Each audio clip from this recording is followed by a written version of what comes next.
For the world, Catherine, Princess of Wales, is a symbol of composure, a woman whose grace under pressure seems almost rehearsed by destiny.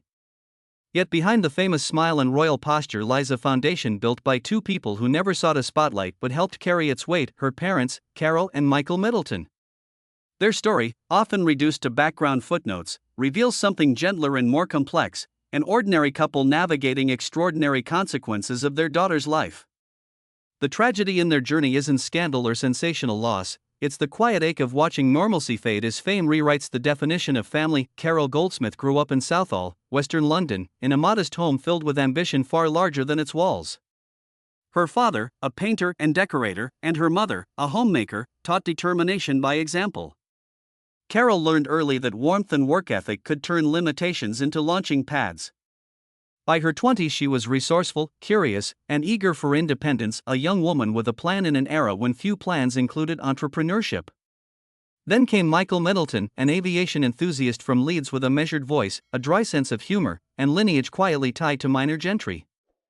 Their early encounters at British Airways, where both worked, he in ground operations, she as a flight attendant, felt less like romance at first sight and more like partnership discovered by chance shift rotations and shared curiosity about the world.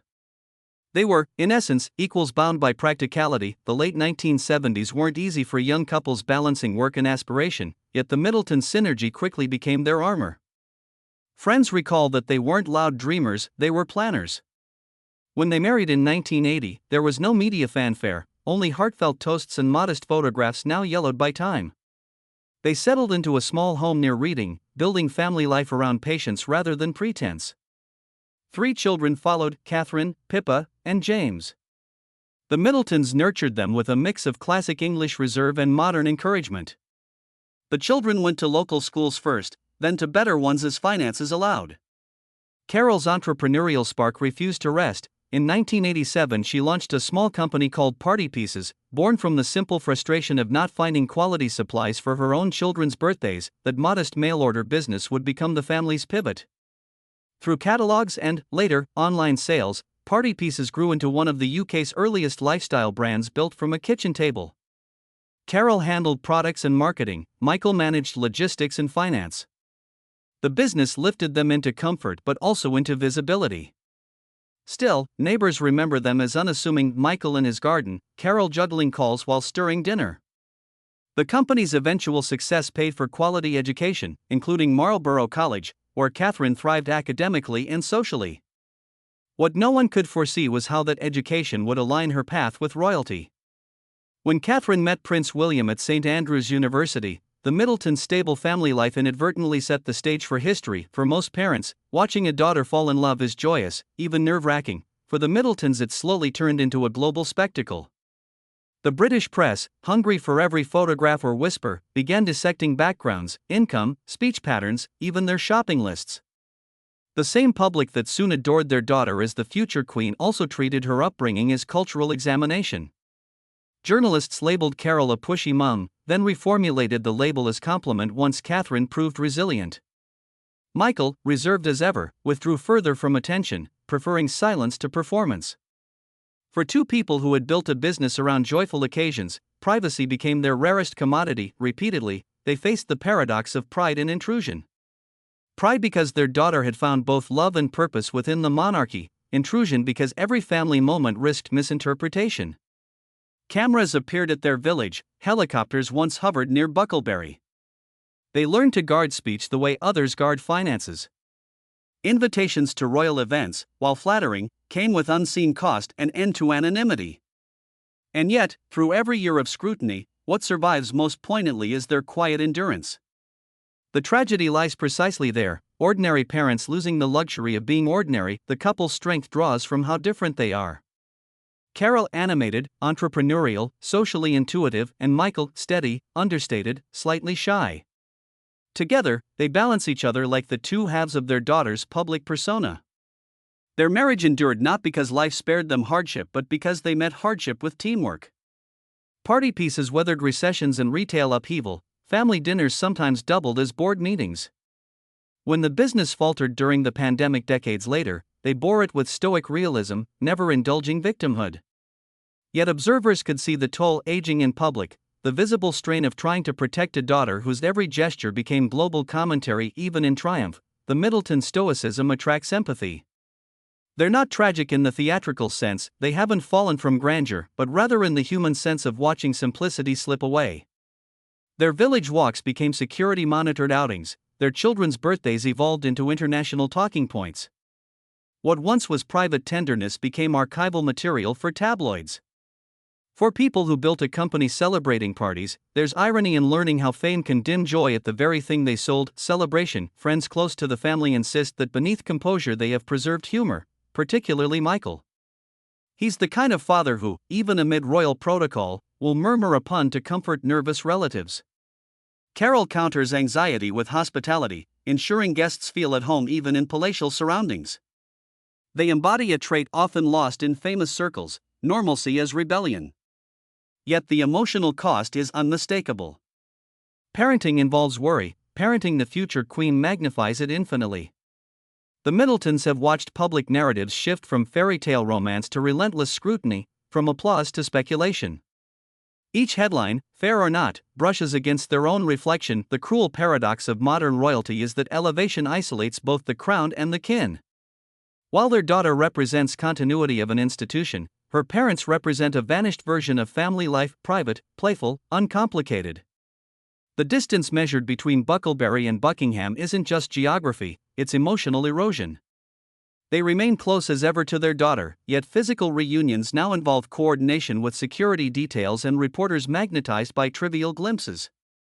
For them, tragedy means living in love's shadow large enough to eclipse spontaneity. Still, there's courage in their perseverance, a refusal to let the glare deform affection. Despite everything, Michael still tends his garden, Carol still plans gatherings with meticulous cheer. They continue to remind their grandchildren of everyday joys, knowing that, for royalty, those lessons may be the most radical gift of all. A public attention rarely grants permission to pause, and for Carol and Michael Middleton, that relentless pace slowly redrew their boundaries. When Catherine married into the Windsor family, the ring on her finger also encircled them, binding their lives to an institution that thrives on tradition and visibility. Most parents savor the empty nest years. The Middletons instead faced constant headlines tracking their gardening choices, their investments, their facial expressions at ceremonies. Fame like that doesn't announce itself with sirens, it seeps, until everything familiar is observed through a lens that in those early years after the wedding, Bucklebury became a paradox, safe yet exposed. Their home village provided loyal discretion, longtime neighbors closed ranks, treating press curiosity as unwelcome weather. Yet, at the same time, news vans appeared on narrow lanes, their satellite dishes tilting awkwardly behind hedges. When Catherine's pregnancies made headlines, reporters retraced the route to her parents' house hoping for quotes or glimpses. Michael and Carol responded with their most potent defense: silence. They learned what every family connected to royalty eventually discovers: discretion is not just etiquette, it's armor. If the first phase of transformation was learning to live with exposure, the next involved finding purpose within it. Carol's business, Party Pieces, had once represented cheerful creativity, a small operation that convinced countless parents that handmade touches could replace extravagance. But when their daughter became the Duchess of Cambridge, that same cheerfulness came under scrutiny. Critics dissected each advertisement for implied royal affiliation. Supportive customers saw her success as an emblem of modern entrepreneurship. The Middletons walked that tightrope for years, proud yet cautious, determined that merit rather than monarchy defined their brand. When economic pressures later forced the company into administration, outside commentary framed it as downfall, forgetting the decades of diligence that preceded it. For Carol, the closure marked an end of an era, the family venture that raised her children's school fees and taught resilience to all who worked alongside them. Still, personal loss remained private, and she refused to let bitterness define her later years. Friends recall her insistence that life moves forward, not upward, a subtle revolt against the notion that every chapter must outshine the previous one. Michael shared that stoic orientation, his sense of equilibrium rooted less in ambition than in rhythm: regular walks, meticulous gardening, carefully brewed tea. Together they crafted daily life like a quiet protest against excess. Even as their daughter reached the literal palaces, they continued to embody the England of ordinary comforts: backyard picnics, village fetes, charity raffles. Observers often misread that simplicity as performance, as if modesty were their brand strategy. The truth is more intimate.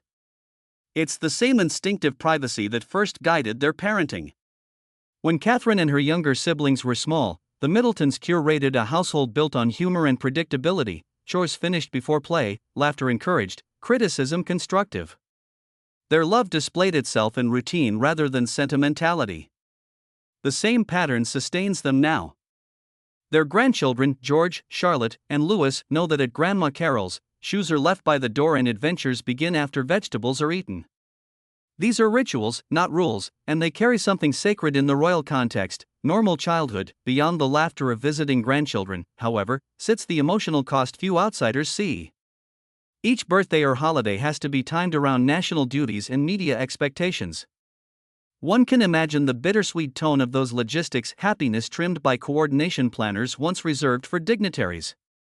It is here that the phrase "the tragedy of Kate Middleton's parents" finds quiet meaning.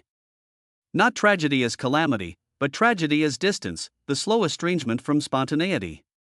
Their role as anchors requires stillness while the world orbits their daughter. They can neither retreat completely nor join fully, living in a perpetual middle ground between privacy and protocol. Carol's adaptability cushions that strain.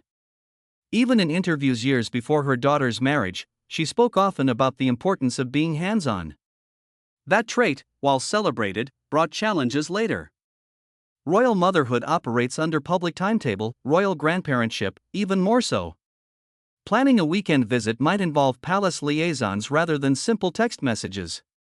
Yet she persists, embodying practical love, arriving with meals, crafts, and the unspoken reminder that beneath protocol, humanity remains. Michael's gentle humor offsets any stiffness. Guests describe him as the quiet audience whose raised eyebrow can dissolve nerves. It's no coincidence that Catherine's own comfort with public speaking and light self-deprecation traces to him. Through those rhythms, the couple finds dignity. To sustain humility while adjacent to power requires balanced perspective and trust in one another. That unity, visible in every photograph, his gentle posture slightly facing her, her attentive tilt toward him, tells the story of survival through partnership. While society debates class or privilege, they maintain an emotional democracy, equal voices, equal endurance. The public narrative occasionally weaves them into larger royal dramas as case studies for modernity, as symbols of family stability, but their truth runs quieter. They understand that participation in monarchy's orbit will always distort motives assigned to them. That awareness has liberated them from caring. Their focus remains microscopic: well-being of family, kindness toward staff, attention to seasonal shifts in their rose beds. Small things, perhaps, but they are acts of self-preservation too. Because when your life permanently exists in the background of history, control over the present becomes the only agency left. For observers across Britain, that quiet resolve evokes a protective feeling. The Middletons remind people that decency can coexist with exposure. Their story resonates precisely because it replaces spectacle with steadiness.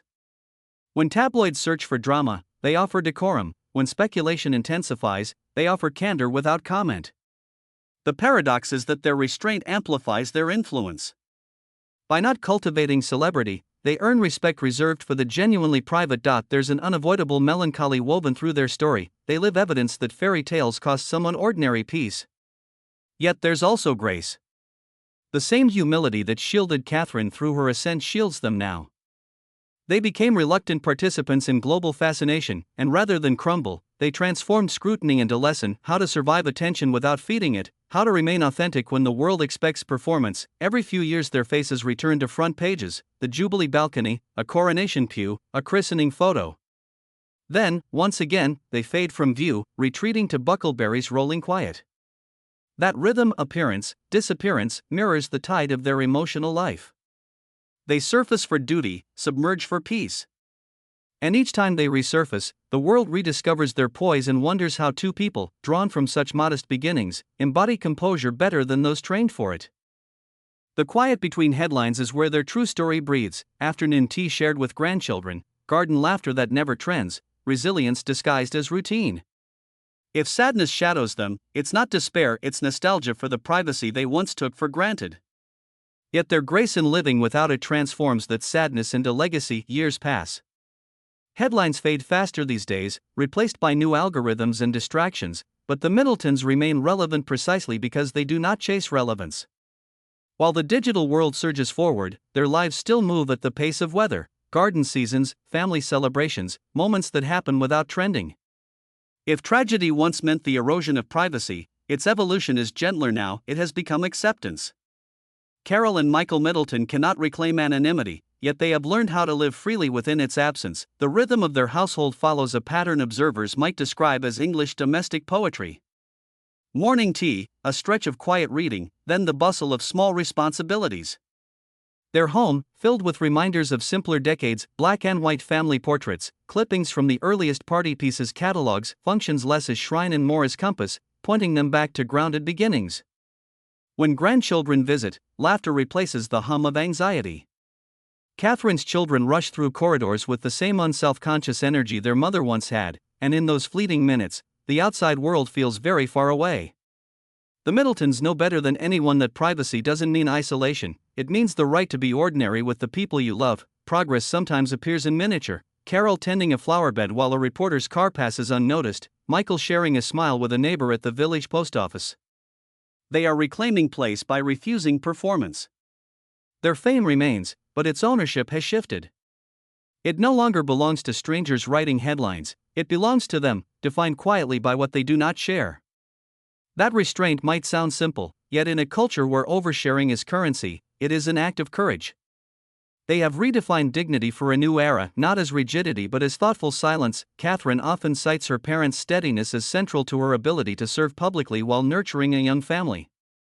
In speeches about mental health and early childhood, subtle echoes of their philosophy appear: stability, daily connection, small rituals that protect identity. Those values bear the fingerprints of Carol and Michael Middleton. Without ever entering politics, they've influenced a national conversation simply by representing the power of parental grounding.